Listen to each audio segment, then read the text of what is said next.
Good afternoon, everyone, and thank you so much for being here today. Just like Director Brockman said, my name is Omar Enriquez. I am a civil rights outreach coordinator, and I am honored to serve as your host for today's event. It's truly a pleasure to be in a space filled with such dedicated, passionate, and forward-thinking individuals who share a common goal with the Pennsylvania Human Relations. Before we dive into our program, um, and begin our dialogue today, I'd like to take a moment to acknowledge the leadership and vision that made this gathering possible. Unfortunately, Executive Director Chad Dion Lasser is unable to join us today due to schedule conflicts, but he has asked Director Caroline Griffin to share a few words on his behalf. With that, I give you Director Griffin. Thank you, O.C. Henriquez. Good afternoon, everyone.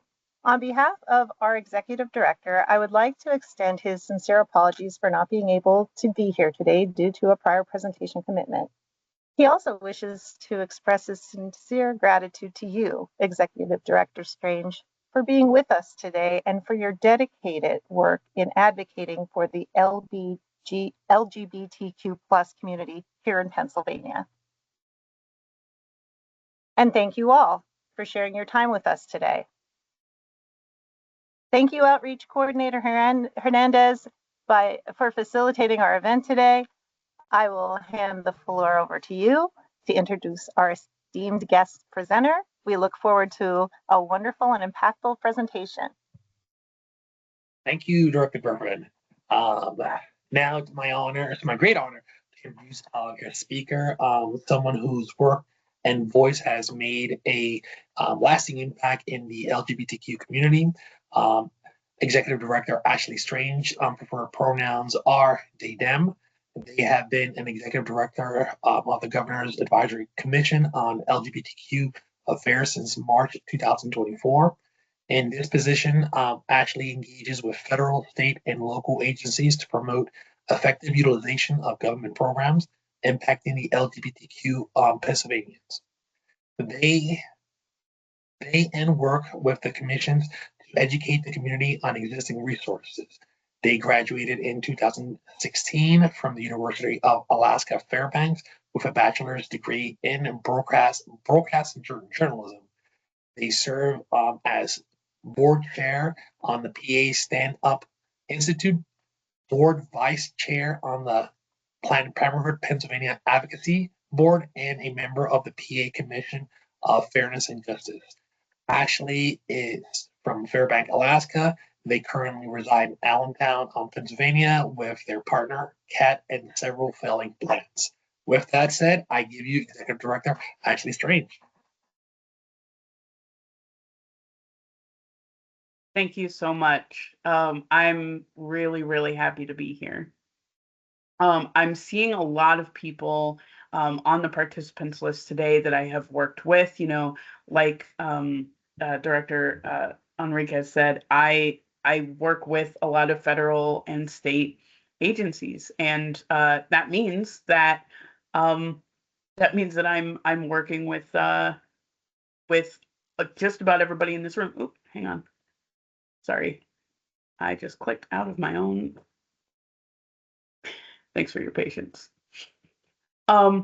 Yes, so I work with a lot of agencies. So if I could get folks that are attending to go into the chat and put down your name, the organization or agency that you work with, and your pronouns, that'll give us all a better idea of who we're working with here. As they said, I'm Ashleigh Strange. My pronouns are they and them. So those are typically used when you're referring to folks in the third person. Like, I am so glad that they are here, or I wish they would stop talking, or I cannot stand the sound of their voice. There are a lot of options to use, and that's part of my job, is to be myself authentically and also lead a group of LGBT commissioners from across the state. I like to say that we're the queers in the governor's ears, basically. And that means that we go forward, we listen to what's going on in the community, and then also we bring that to the governor, and we are able to share that out, share what's happening in the governor's agencies and what the governor's doing with everyone else. I'm pleased to be wearing my PHRC shirt that I'm proudly representing. Some of the only protections that we have in Pennsylvania are through the Pennsylvania Human Relations Act. And so that is an act that has been around for quite a while. But in the last couple of years, there have been expansions to making sure that folks who are protected on the basis of sex are also protected under the base of sexual orientation and gender identity. So I'm really, really pleased to be here and working with y'all. I am happy to answer any specific questions that pop up in the chat afterwards, but I'm gonna kind of dig right in.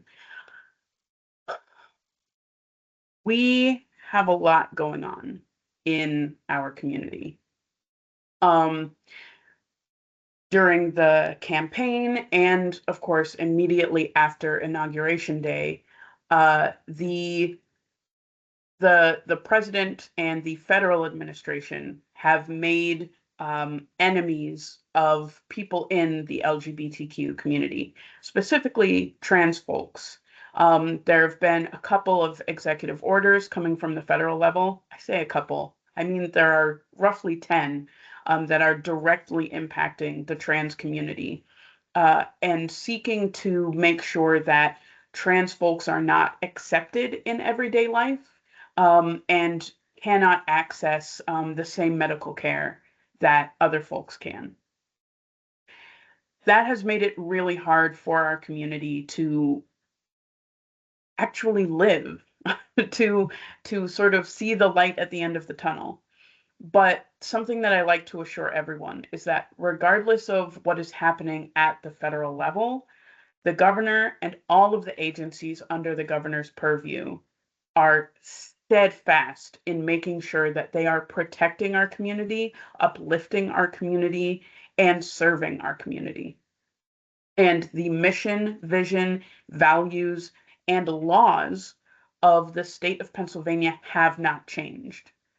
Executive orders are not laws, and so as we grow, as we change, we know that Pennsylvania is going to be steadfast in making sure that that stays a reality for us here.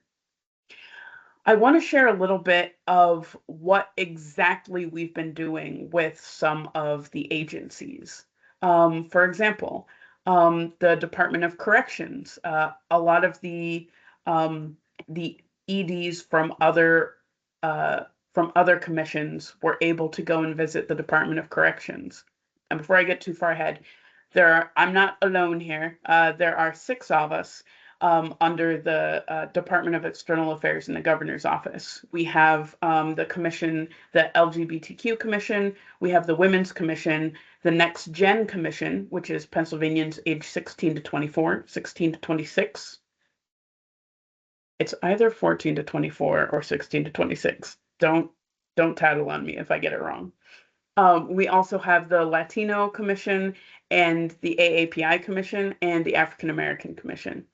So we all took a little field trip down to SCI Camp Hill and got to talk to the Department of Corrections, who heard a lot of the things that we had brought forward in our communities. There are a lot of agencies that, you know, they don't necessarily need a law to dictate what it is that they do to uplift all of our communities.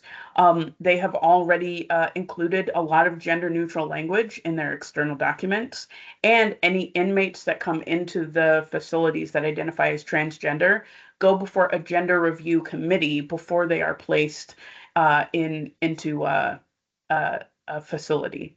And a lot of the facilities, as we learned earlier this week when we spoke to them, a lot of those facilities also have, they have, what did they call them? They have support groups for LGBTQ folks who are currently in prison. The Department of Military and Veterans Affairs has been updating their external forms with SOGI data, and that's the sexual orientation and gender identity data. And they're working with the VA to protect that data. So last week was the last day where trans service members could out themselves to the Department of Defense and receive exit paperwork because of one of the president's executive orders that mandates that people in the military are not trans, essentially. There are roughly 46,000 folks in the military who identify as trans, but as of the deadline, there were roughly 1,000 who had self-identified themselves to the military and gotten a discharge. So we are still waiting to see what that means for our community. We are working on some ways to make sure that, you know, they can find employ within the Commonwealth. We are working on ways to make sure that, you know, they are safe once they are given that discharge, and ways to adjust the discharge so that it's not seen as like a punitive measure, but when you are given that discharge, that's how it's seen. So there's a lot of work that's going into that. We have also been working really closely with the Department of Aging. They collect the SOGI data through their area agencies on aging. I forgot what AAA stood for. Their area agencies on aging intake forms. And they receive regular training from an organization called SAGE, which is an LGBTQ aging organization. So all AAA management and staff get that training. Now, I'm going to talk a lot when I'm talking about agencies about training. And it's important to know that when I'll ask this question, and I'll invite folks to either put it in the chat or probably not come off mute, but put it in the chat. When was the last time you received a training about the LGBTQ community? And, you know, was it this year? Was it in the last 6 months? Was it virtual? Was it in person? Was it led by someone from the community, or was it led by someone who's more of an ally or an HR director? I'd be curious to know sort of like what, and don't worry, like the stuff that's in the chat doesn't go into the recording. And so sometimes when we talk about training, and I'll continue talking while y'all are thinking through your stuff, but I know that when we talk about training, we seem to think that training will sort of solve everything. Oh, well, my employees have had this training, so, you know, that we're all okay. But that's not always how it is. Let me see, some folks in the chat said immediately before this call, and they had to leave early to be here, it was led by queer, Black, Latina, and Indigenous folks. There have been some diversity type trainings, but not specific to the LGBTQ community. A few months ago, completed the Safe Zone website's full training. And then another person said, not since college and never in the workplace.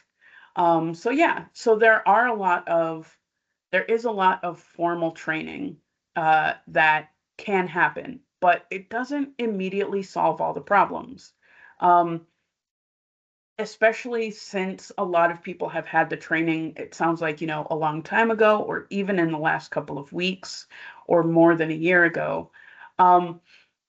It's important to know that a training won't necessarily change hearts and minds. You might open some new ideas up to people. You might let folks know that perhaps something that they're engaging in, an activity that they're doing, or a phrase that they're using might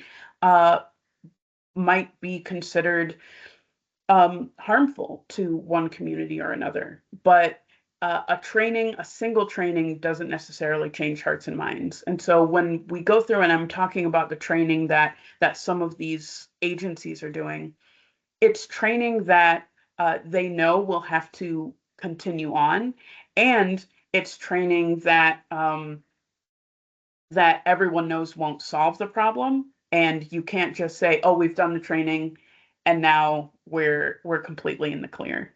And thank you everyone for sharing a little bit about the trainings that you've had.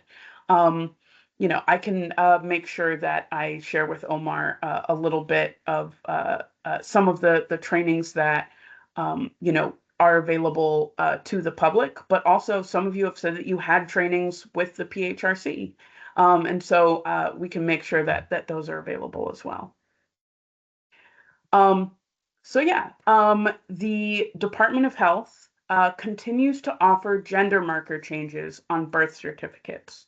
And that is something that, you know, shouldn't necessarily be a hard stance to take, but at the federal level, the federal government has determined that folks who have changed their gender markers on their social security cards or on their FAFSA forms or their passports or really any other federal documents, they have accused some folks of fraud, and so they have stopped allowing folks to change their gender markers. I will overshare a little bit. I am a person who uses the gender marker X on my license. X is for non-binary. And I was at my chiropractor yesterday for the first time in a very long time. And if y'all are a little behind on your chiropractor appointments, don't delay. Go back today.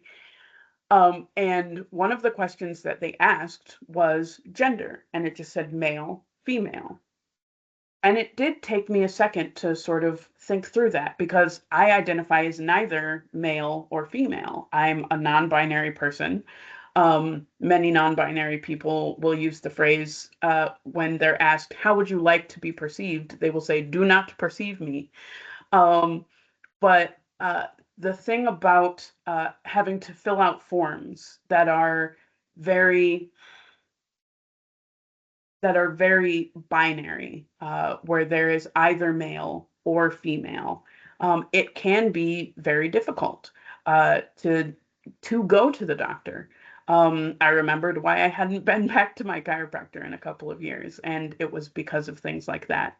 So when we talk about the Department of Health being able to adjust the gender markers on folks' birth certificates, that doesn't just mean for folks who are changing it, folks who are realizing what their gender is and making sure that it aligns with what's on paper. But that also means that folks in the intersex community don't necessarily have to fall under male or female. The intersex community, and I can provide links to other information about that, but the intersex community is an intersex person, rather, is an individual who is born with either both male and female genitalia, or one is more pronounced than the other. And in the past, basically a doctor would assign a gender at birth to an intersex patient that either aligned with what the doctor thought that child should be, or what would be an easier surgery for the doctor to perform in order to make the choice of where that infant should be placed. And so when we talk about folks in the trans community and the intersex community, a lot of times the question is asked, what was your gender assigned at birth? So you might have been assigned male at birth or assigned female at birth, but allowing us to sort of change the context of how we talk about that really lets us understand how the community can change and how the mindset of medical professionals can change in order to make that available for everyone. Long story short, the Department of Health continues to offer gender marker changes on birth certificates. Another gender marker change that is available is through the Department of State. All of their voter registration forms, both online and on paper, include a non-binary gender option. And then last year, there were key professional licensing boards that issued regulations and guidelines decrying conversion therapy. And so it would discipline licensed professionals. That is because conversion therapy is known to, for decades, to harm children. And it is a therapy, quote, therapy, that is used to try to change someone's sexual orientation or gender identity. And so the licensing boards in the Pennsylvania Department of State said, no, we're not going to allow therapists to continue using this anymore. And so that was a real win last year from even some people in this room were working on that.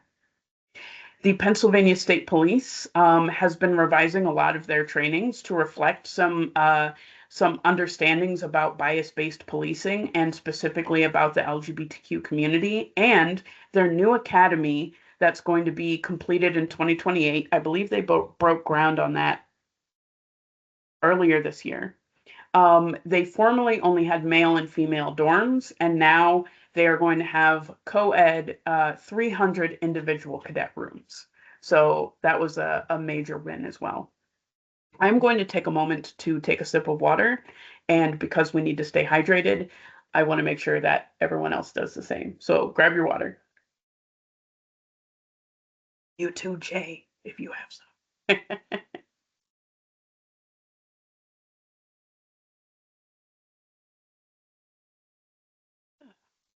Thank you.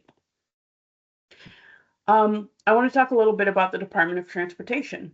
The Department of Transportation recently did a survey of all of their maintenance facilities across the state, and they found that a lot of their facilities, specifically in 5 counties, their facilities for maintenance only had restrooms for men.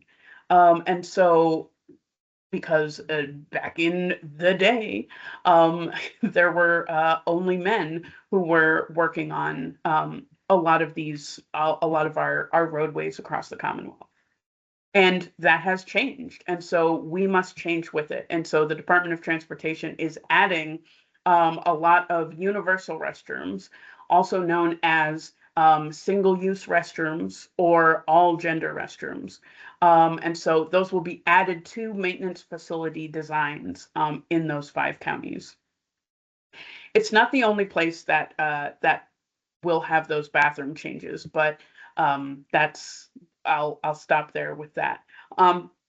They have also added gender-neutral restrooms with baby changing facilities in some of their driver's license centers, and they're making a concerted effort to upgrade some of those driver's license centers to reflect that. All of their external forms have been moved to include gender-neutral language back during the Wolf administration. So this is not news. PennDOT has been with us for a very long time, and they continue to offer gender marker changes on licenses. The Department of Environmental Protection is also doing a lot of work in the LGBTQ community, specifically because some of the people who are most in need of having clean air and clean water are folks who live in the LGBTQ community. And so the Department of Environmental Protection's, I affectionately, the nerds in the DEP have been working on a program where you can type in your address and it will tell you, and if there is someone from DEP that can explain this a little better, please interrupt me. But it's a program where you can type in your address and see what the environmental impact is and what your environmental impact level is. And that area might be under, a heavier impact from negative forces, or it might have a lighter impact. A lot of our rural areas have some of that lighter impact, and the more urban areas are under a lot more stress. So that's something, and I can make sure I'm promising a lot of links. I hope somebody's able to hold me accountable to that. But yes, going back to talking about bathrooms, the Department of General Services has updated signage on some of the single-use restrooms and is going to retrofit future restrooms. So, for example, right now, and whenever I talk about bathrooms, which I do more often than I think, I like to call it potty training, just so I can let people know what's going on with their bathrooms. So, for example, the bathroom in your house, that's a gender neutral bathroom. It has, what does it have in it?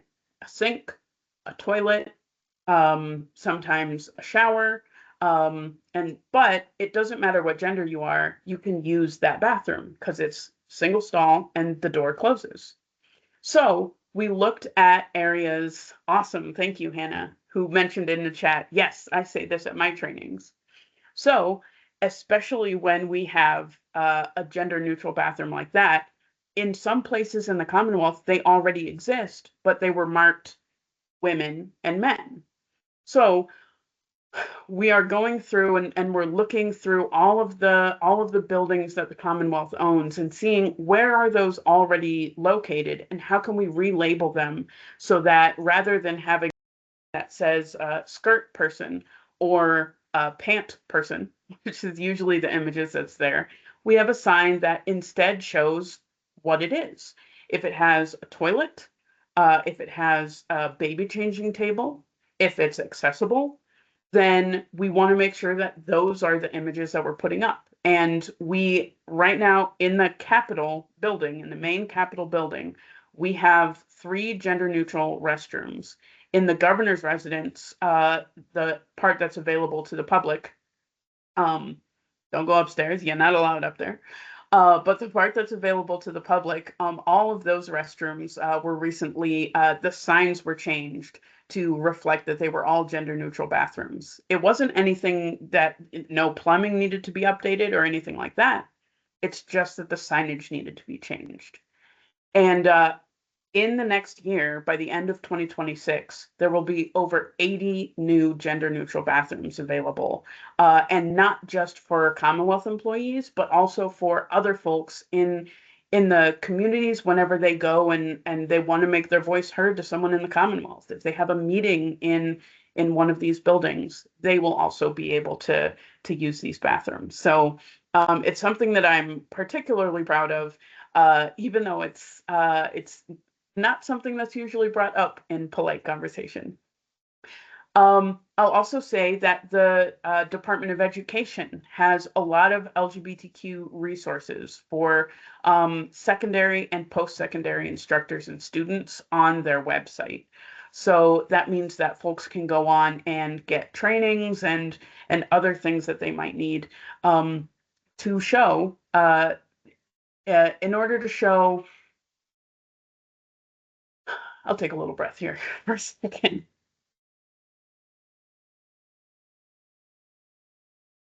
The Department of Education wants to show what is available in the community. So if you look at the website, they have a lot of resources that are available for teachers to be able to give curriculums to their classes.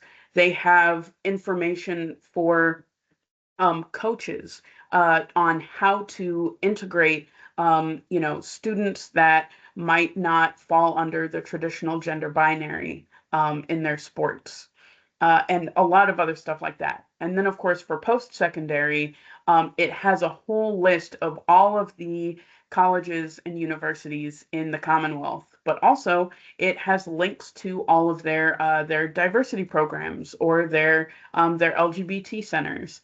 And that's really, really important for students to know as they're going in, but also for members of the public to know if they want to know, hey, is the university near me working with the LGBTQ community to make sure that all students are and staff and faculty are safe and protected.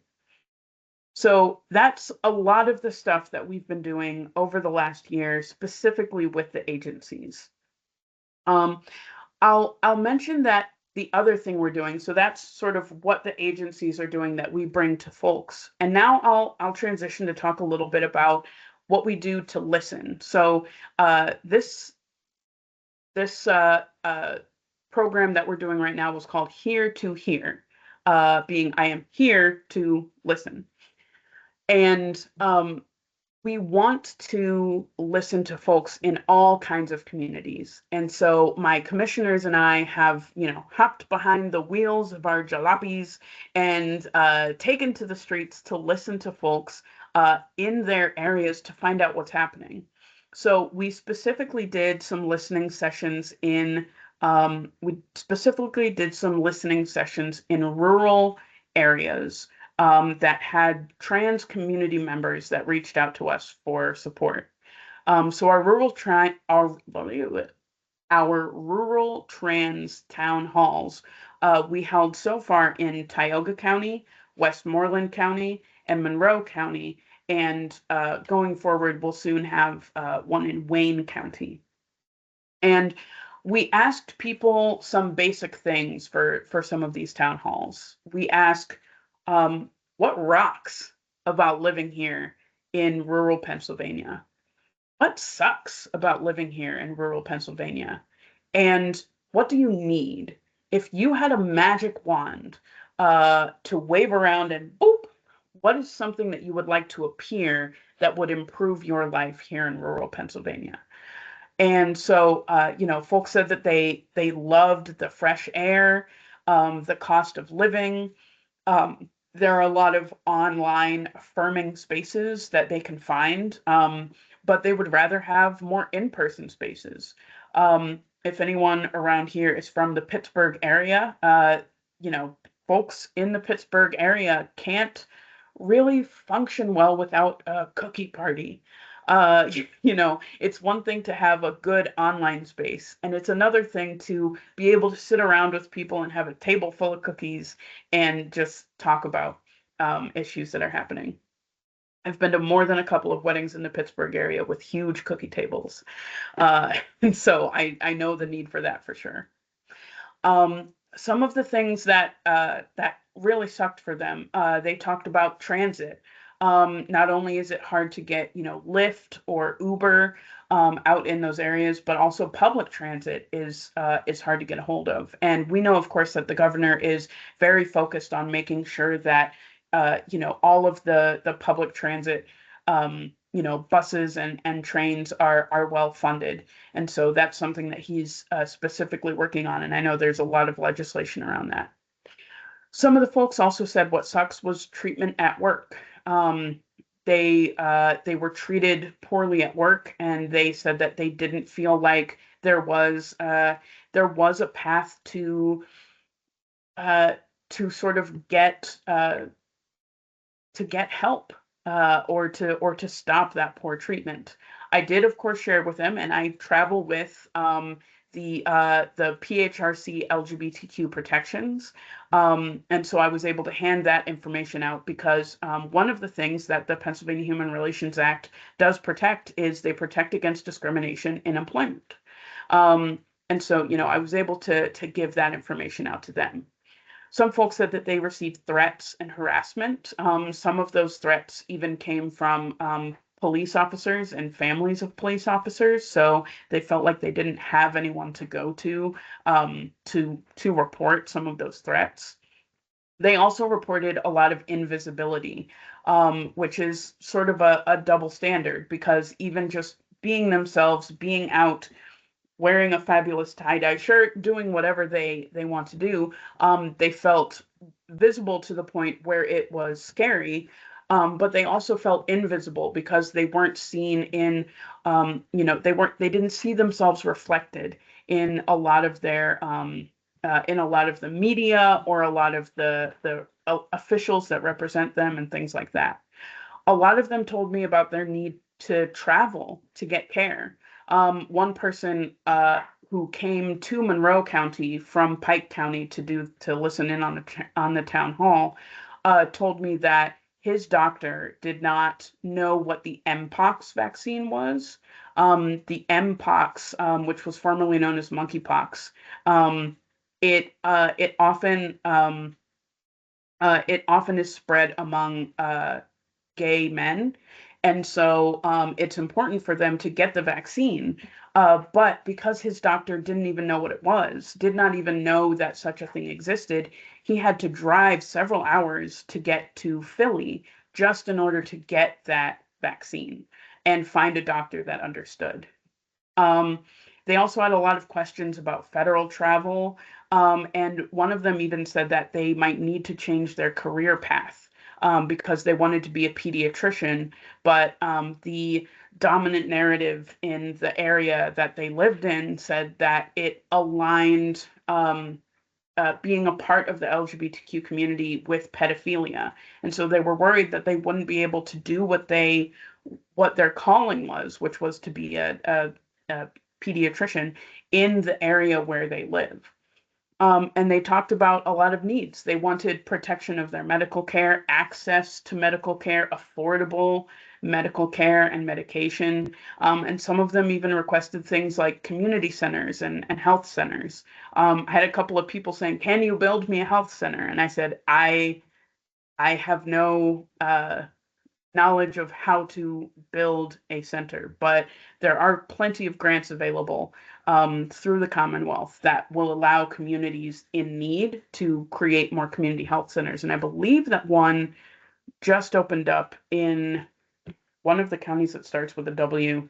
Please don't quote me on it because I'll need to find out that information. Um, and some of the things that they would tell us were things like, a person told me that they understand why people in their community were so hostile to them. And they said they hate us because it's part of their culture and they don't want to lose their community by supporting us. And so it's an extreme empathy to understand someone else that deeply. But some a child that attended one of them said, "My biggest bullies are my parents, and I want to be myself, and I want to have a life here. I'm digging my heels in to stay, but I'm living with a lot of fear." So those are just some of the things that we heard from folks at these town halls, and we're continuing to do that. Some other town halls that we held a town hall for drag performers. Um, how many of you, by show of hands or a heart emoji, have ever been to a drag show?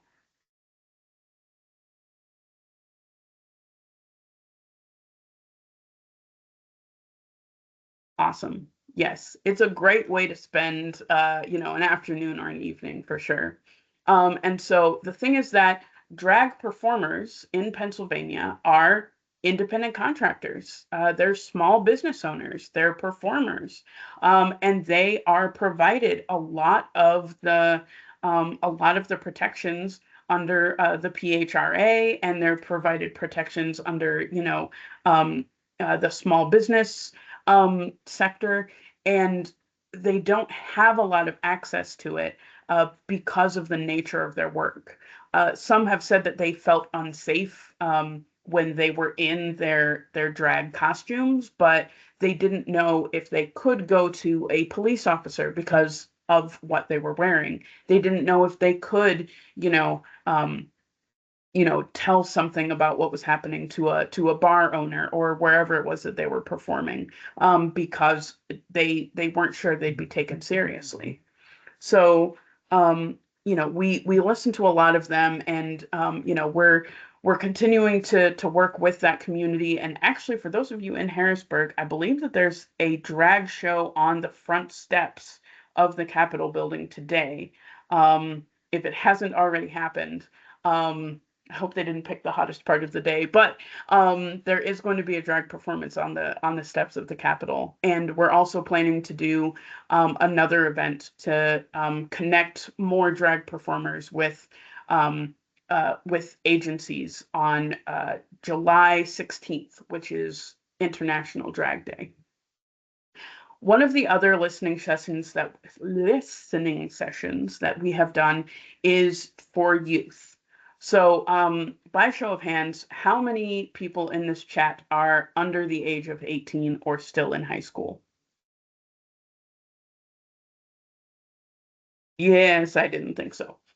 Uh, so there are a lot of things that we can there are a lot of things that we can intuit from talking to the kids in our lives, or talking to other teachers and things like that. But there's nothing like really hearing it from the youth themselves. So we held a couple of virtual listening sessions with the youth of the Commonwealth, and we put out the call, and there were some LGBTQ youth centers that got them all on a couple of couches in their big room and set the camera up so that they could talk to us.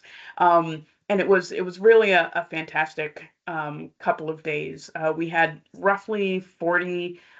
We had two of these events, and there were roughly 40 kids in each one, and we were specifically focusing on middle and high school. And some of the things that we heard, again, we asked the same questions. What rocks about, being someone your age in Pennsylvania? What kind of sucks about being someone your age in Pennsylvania? And if you had a magic wand, what is something that you'd want to change? So some of the things that they said that rocked is some of them really felt cared for, not only by the people in their LGBT after school groups, or by some of their counselors and teachers, but also by friends and family. Some folks really love going to school and learning, building community, and things like that. They really enjoy their local prides. The way one of them was the Resilience Resource Center in Blair County. And when we talked about local prides, they just became so animated and jumping around, talking about all the different things that they could see, and they're like, oh, I can't wait until the next one. And they talked about expressing themselves creatively, through art or through other means. And some of them even talked about having, GSAs. Sometimes they're called gender and sexuality alliances, or gay straight alliances. But yeah, and then some of the stuff that sucked, they said they didn't have a lot of representation. They didn't really see themselves reflected in media, or in their teachers, or even in the public, which is part of the reason why they really liked going to Pride. They said it's the one place I can go, and it's usually like one weekend a year where I can go and I can see two people that are the same gender holding hands, or just walking around and being free without the worry of judgment. Some of them talked about bathroom access. They had a lot of problems accessing bathrooms. Some who were trans said that they were not allowed to go into the bathroom that would have been sort of assigned to them at birth, because they were worried about getting hurt. But then they also couldn't go into the bathroom that they more align with their gender, because they were worried about getting hurt. And so a third option would be to go to the nurse's office and use the single-use restroom that's there. But as one of the kids said, they had to first, at the beginning of the year, get on a list with the nurse's office. You have to get a pass from class to leave class, to go to the nurse's office, get the key, take the key to the office, use the bathroom, return the key, then get back to class. And by then it's a trek that their cisgender counterparts don't necessarily have to deal with. And so they said that there are also not enough age unrestricted third spaces. So there's a third space is typically, so like a first space would be your home, which is where I am right now. A second space would be work or school, ironically also where I am right now, because I'm working from home today. But a third space is a space that you go to that is neither of those things. It's a space where you don't have to go to. You are not required to go to, or it is not necessary for your need. For example, I go home to sleep. I have to go to work because I need to afford the home. And a third space might be, a library, or the mall, or something like that. But a lot of them said that a lot of the third spaces available to them were age restricted. And so they couldn't just sort of go hang out in a park after school, because parks with certain play equipment are only for kids of a certain age. And so there were a lot of folks in middle school who were too young to go and just kind of hang out at the mall with their friends because that's age restricted 18 plus or with a parent. And they were too old to go and just kind of hang out in a park. So they didn't really know what to do. A lot of folks were also talking about not feeling safe playing sports in school. Um, one said that he would like to join the boys baseball team because he loves baseball, but the school would only allow him to play on the girls baseball team. But he didn't feel 100% safe playing there either, and so he said, even though I love baseball, I just won't play. Um, and when we talked about their magic wand, what would you like? What would you like if you had a magic wand? One of them asked if the governor could do anything about them getting up so early for school. And I was like, I don't I don't think that's an option. But that's you know, I no, I really I really don't think that's an option. They talked about raising the minimum wage because some of them were leaving school and going to work to help support their families on, a minimum wage that is too low for them. And they also asked for curriculums that were more inclusive. They wanted folks to stop bullying, and they said, people need to act better. And I'll sort of end on that. That's sort of the call for the um, LGBTQ community is people need to act better. And in the absence of that, we know that there are some of us who are going to act better, who are going to learn not only from our mistakes, but proactively learn about the communities that we're living in. And hopefully you'll all get a chance to do that during Pride. By the numbers, we found 85 prides in Pennsylvania this year. And don't worry, I'm not going to all of them. I physically cannot. Some of them are like 7 or 8 of them on the same day. But I am going to a lot of them, my commissioners and I, and we're going out there. And when we go out there, we engage with the community. We're talking, we're learning, we're listening. And I encourage you all to do the same thing. And hopefully you can find a pride near you this June and learn a little bit of something. I haven't had a chance to sort of take a look at the chat, but are there any questions for me? I can just ask you my question. I typed one into the chat while you were speaking, Edie Strange, because it just struck me, your comment about the tremendous amount of empathy it takes to understand someone to that degree. To me, I think when you're capable of that kind of empathy, the other side of that is you're capable of feeling deeply.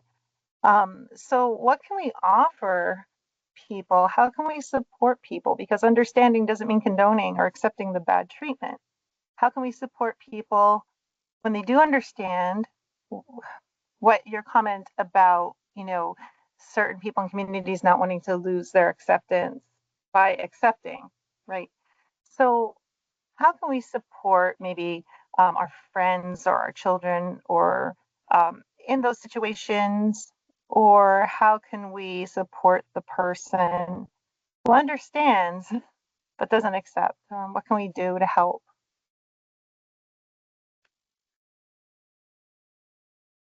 That's a toughie. That's kind of the eternal question, right? Um, I think that what we can do is when we see, and I will use my cats as an example. I have 2 cats. They hate each other. And when one of my cats gets very, very frustrated and anxious, she will start clawing at the furniture. And I can, snap at her. I can throw things at her. I can, pull her kicking and screaming from the couch. But it's not going to solve the issue that she's anxious and nervous. And so sometimes what I do when I have the capacity to do it, I am not a perfect person, but what I do is I pick her up from where she is. She's still feeling anxious and nervous, and I put her on her scratching post, and she immediately starts scratching the scratching post. So how can we sort of translate that? if you see, you know, a child or an adult that's bullying someone, it could be along those lines of they're doing it because that's how they want to be seen in their community. That's how they build community. What else can we provide that sort of gives them that same feeling? And, you know, maybe it's, I don't know, more woodworking classes or, cliff jumping classes or some, with parachutes. But maybe there are some options in the community, you know, creating, like the kids were saying, some of those age unrestricted third spaces where folks can just go and be together as a community, not necessarily as an LGBTQ community or a white community or a Black community, Italian community, but something that really brings everyone together. And maybe it just means activating some more of those spaces, making them available and sharing them. But I don't think I have a really easy answer for that. And if somebody else attending does, please share. I was going through the chat features, and I'm not seeing, someone just posted just now, I'm not seeing any major questions, just comments of people agreeing with you. I do have a question, and I'm not sure if this is relatable to anyone that's on. If someone wanted to join or become a commissioner to the LGBT commission, how would they do that?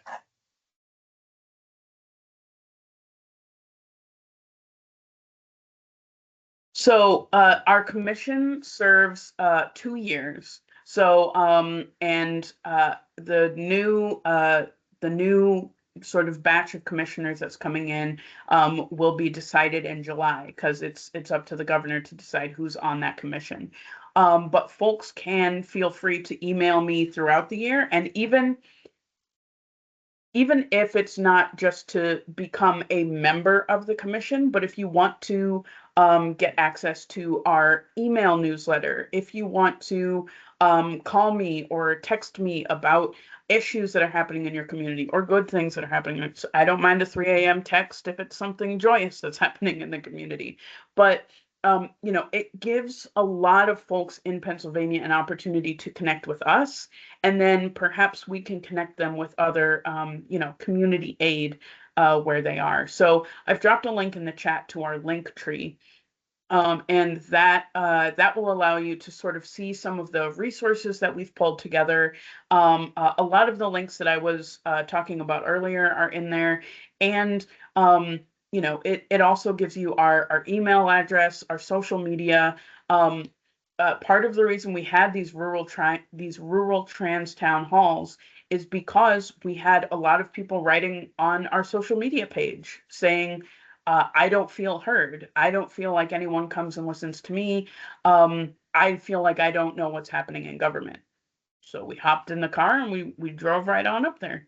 And so that's sort of the access that we can offer. And then if you want to become a part of the commission in any other way, or any of the other commissions, there's a lot of space. But you can also join the Pennsylvania Human Relations Commission. There are a lot of regional opportunities for folks to get involved with the PHRC, and there are I think you have ambassadors and different community groups that work together, and so I would offer that as well.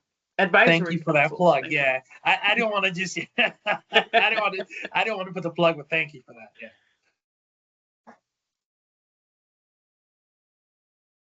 I'll defer to anybody else that might have a question, comments, or concerns for Executive Director Strange. Hey, Shakina, go ahead. Thank you, Ashleigh and Omar. My question is to anyone in the PHRC. I noticed on your website that LGBTQ plus is listed in one of the bullet points. Is this a way for us to talk about gender? Can you be a little more specific about some of the bullet points, because they have a They have it listed on some of their resources. Okay, let me pull it up.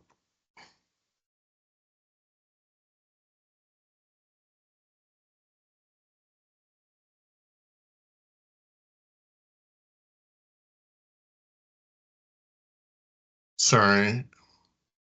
You're good. You're good. I can also drop the a link here for their outreach stuff, or I can, or someone else at PHRC can do that too.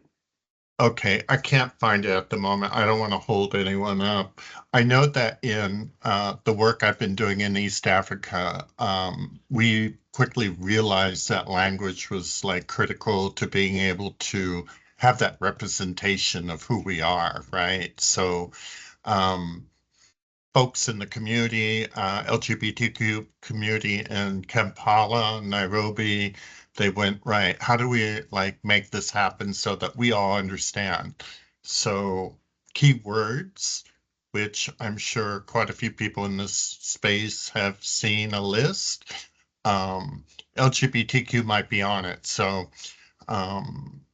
it's just another way of creating that inclusivity in our work, right? So if it is, Absolutely. thank you. If that's what your intent was, thank you. Yeah, and Director Brothman can speak a little bit more to that. Yes, You're I'm on just mute. gonna, There you go. I just want to jump in because I think what you are talking about are the actual protections. So I wanted to just go over in 2023, we updated our regulations. So I just want to go over what, and I see somebody threw it in the chat, but our definition of what sex includes, and that includes pregnancy status, childbirth status, breastfeeding status, sex assigned at birth, gender identity or expression, affectional or sexual orientation, and difference in sex development. So those are all under the protected class of sex, and then that's an expanded definition of it. Thanks. I see I have some reading to do. I did place it in the chat, but I apologize for the font. I can, I'll place it in a link in for anyone who's on. I actually also placed the link that actually takes you to the PDF document that we actually disseminate throughout Pennsylvania.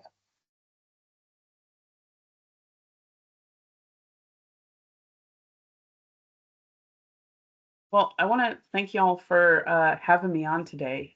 It's always a pleasure to don the esteemed T-shirt of the Pennsylvania Human Relations Commission, and this won't be the end for sure. So please feel free to reach out if there's anything happening in your communities that that we should know about. Awesome. Well, with that said, I'll go ahead and do the closing remarks. As we come to the close of today's program, I want to sincerely thank each of you for being present, engaged, and willing to be a part of this important conversation. Whether you leave here today with new insights, renewed energy, and/or struggling connections to our shared mission, I hope this time has been meaningful and inspiring. As a special thanks, or I give a special thanks again to our guest speaker for sharing their wisdom and experience, and to all those who work behind the scenes to make today possible. Please take the time to visit our website, the PHRC website, for upcoming lunch and learns, Fair Housing Empowerment Hour, and any upcoming CRPs, community response events that we have scheduled throughout PA. Safe travels to those who are traveling, and take care of yourselves and one another. And we look forward to connecting again soon. Thanks, everybody.